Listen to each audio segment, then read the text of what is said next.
Hello, my name is Jess Marie. Welcome to yesterday's Coffee Grounds, where I typically talk of things that I got going on in my life. Lately, it's been a lot of emotional regulation, sitting in my car, waiting for it to warm up. And today is no different. We are talking about something that might be a little bit uncomfortable for some people who watch my channel because it is around post-birth symptoms, so this maybe won't apply to you, but I posted a video a little while back about peeing during exercise and what that has been like for me, especially going through boxing training. Boxing is very explosive, uses a lot of footwork, agility, speed, that kind of stuff. So doing those kinds of movements, running, skipping rope, doing like squat jumps, those kind of things, or even just like jumping into a jab or a hook, I have a small leakage, if you will. So you can watch that video.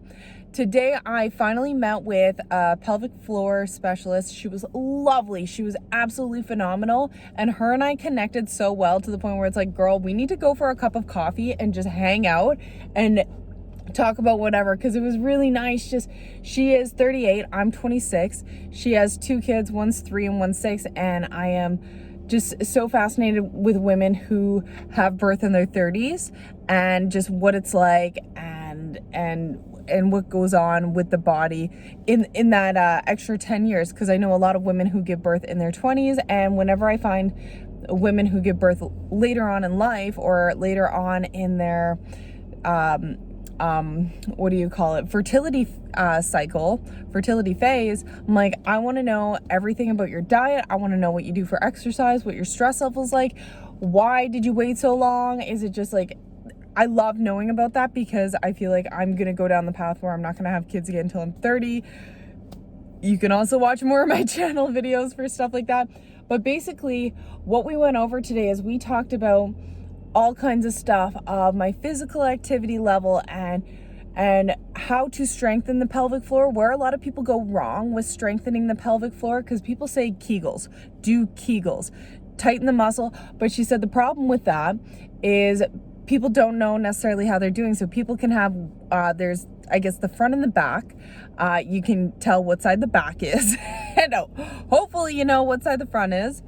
But a lot of people just clench the cheeks, clench that area when they're focusing on Kegels. So she's like, if you've been told to do Kegels, I can tell because you have a stronger back than front. It's not even, right? It's not valid. And where the urethra is the part that you really want to strengthen if we're talking about incontinence, if we're talking about peeing while exercise.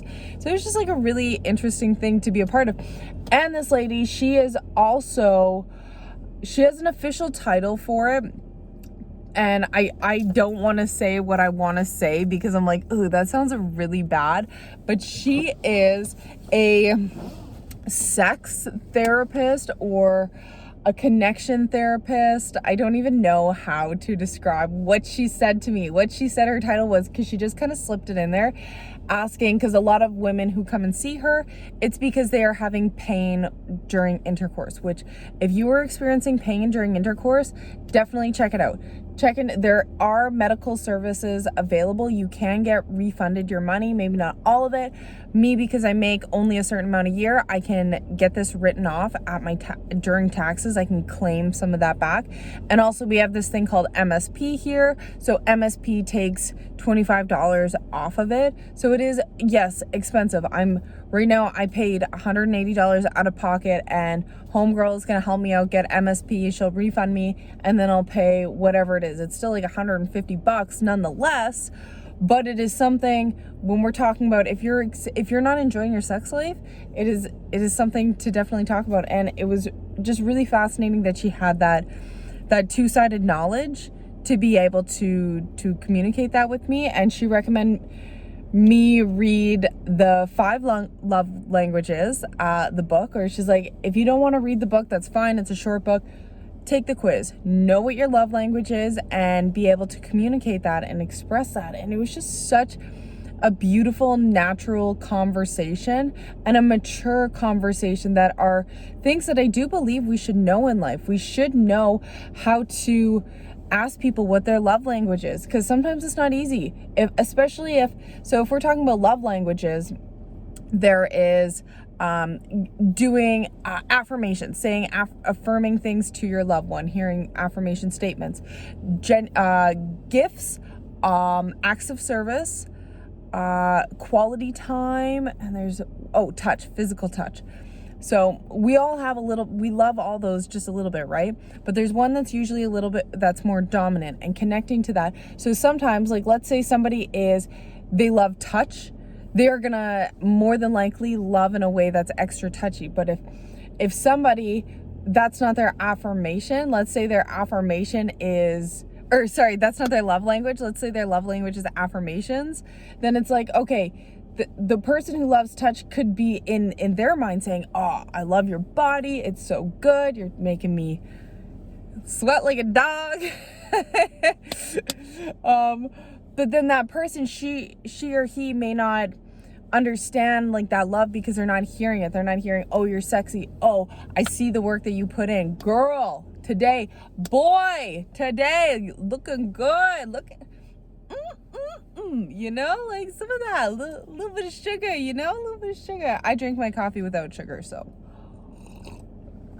it was a really good, well-rounded session that ties into me going to therapy or counseling for emotional regulation and emotional support, and connecting with, because I told this gal that, yeah, I definitely have a problem with intimacy, with emotions, and maybe that's a little bit personal, but it's a thing. I disconnect, and that's something that she's like, yes, I know it's expensive to come and visit me, and I'm sorry that this is my price, but it's something we can work on and talk about down the road, which was really nice. So she gave me a bunch of exercises nonetheless, but what I really took out of it was that it ties into the work that I'm already doing. And just to hear her say, Jess, I hear that you're insightful, and I hear that you've already thought about a lot of things that we're talking about, because I'm telling you, it wasn't just, we talked for 45 minutes.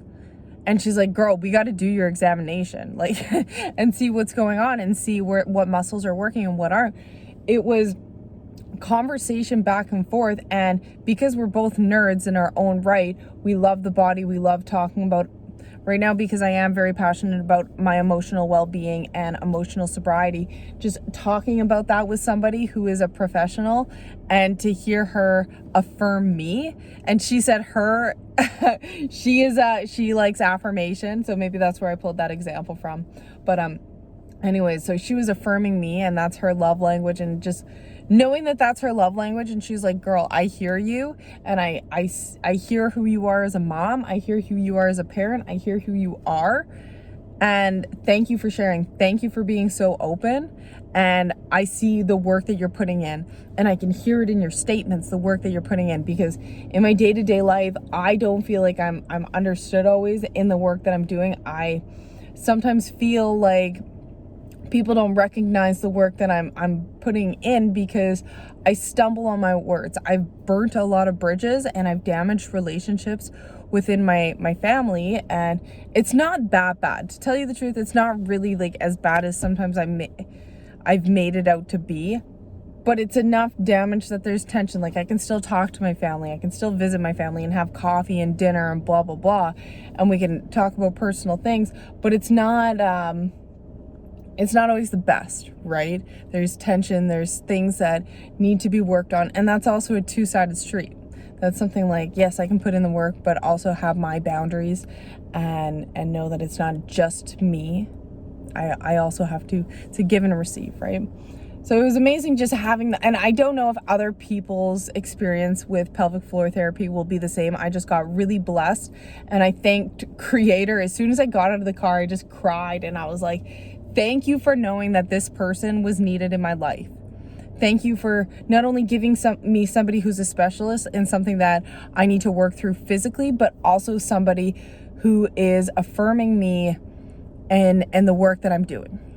And sometimes we need that. We need that person that I believe are angels on earth, who just, they come at the right time, right place, and they just fucking make you feel on top of the world. And it's not that I even feel on top of the world. It's just like, I feel this connection. I feel on the right path. I feel that that the work that I'm putting in is going somewhere and it's making a difference in my life. And I feel so much different this week than I did last week. And I don't know where it's going to go, but I feel better. I feel better this week, and I'm going to go to work and do my job, do a little bit of dancing, do a little bit of socializing, and hopefully get a good night rest, kick ass in my workout tomorrow morning, and just, yeah, jive on.